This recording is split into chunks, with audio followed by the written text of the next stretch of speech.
আপনারা ইতিমধ্যে লক্ষ্য করেছেন সাম্রাজ্যবাদী আগ্রাসী শক্তি আমাদের ফিলিস্তিনের একাধিক হাজার হাজার মা বোন আমাদের শিশু ভাই বোনদেরকে হত্যা করে রক্তাক্ত করে তারা ক্ষান্ত হয় নাই, তারা রক্তাক্ত করে ক্ষান্ত হয় নাই, তারা কাশ্মীর রক্তাক্ত করে ক্ষান্ত হয় নাই, তারা গুজরাট রক্তাক্ত করে ক্ষান্ত হয় নাই, তারা উইঘুর রক্তাক্ত করে ক্ষান্ত হয় নাই, তারা আমাদের থেকে কলডোবা নিয়েছে, তারা আমাদের থেকে বাগদাদ নিয়েছে, এখন তারা আমাদের ইরানের দিকে হাত বাড়িয়েছে, তারা আমাদের ঐতিহ্যবাহী, তারা আমাদের গর্বের, তারা আমাদের অহংকারের তেহরানের দিকে তাদের বিষাক্ত হাত বাড়িয়েছে।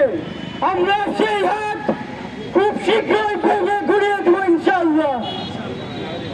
তারা যা ভেবেছে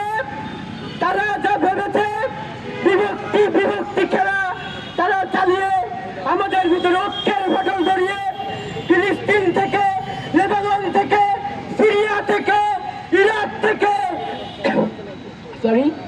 আরব থেকে তারা, আর ইরান হয়ে, তুরস্ক হয়ে, তারা পাকিস্তান হয়ে তারা বাংলার দিকে চোখ বাড়াবে। আমরা তাদেরকে সে পর্যন্ত আসতে দিব না ইনশাআল্লাহ।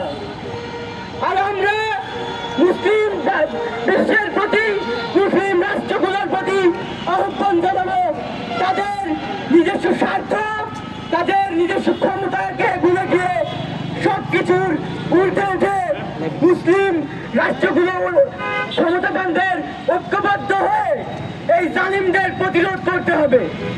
আর কত ভাই শহীদ হলে, আর কত বোন ধর্ষিতা হলে, আর কত শিশু সন্তান পিতামাতা হারালে আমাদের হুঁশ ফিরবে। আমরা আর এই ধরনের সাম্রাজ্যবাদীদের সন্ত্রাসী রাষ্ট্র বলা যাবে না, এদেরকে যে সন্ত্রাসী জনগোষ্ঠী ইসরায়েলদের সুযোগ দিতে চাই না। আমরা সন্ত্রাসী এই জনগোষ্ঠী, যাদের কোনো রাষ্ট্র নেই, যাদের কোনো ভূমি নেই, যারা ঐতিহাসিকভাবেই লাঞ্ছিত একটা জনগোষ্ঠী, তাদেরকে হুঁশিয়ার করে বলে দিতে চাই, তোমাদের পতন অনিবার্য ইনশাআল্লাহ। ইনকিলাব জিন্দাবাদ, আজাদি জিন্দাবাদ।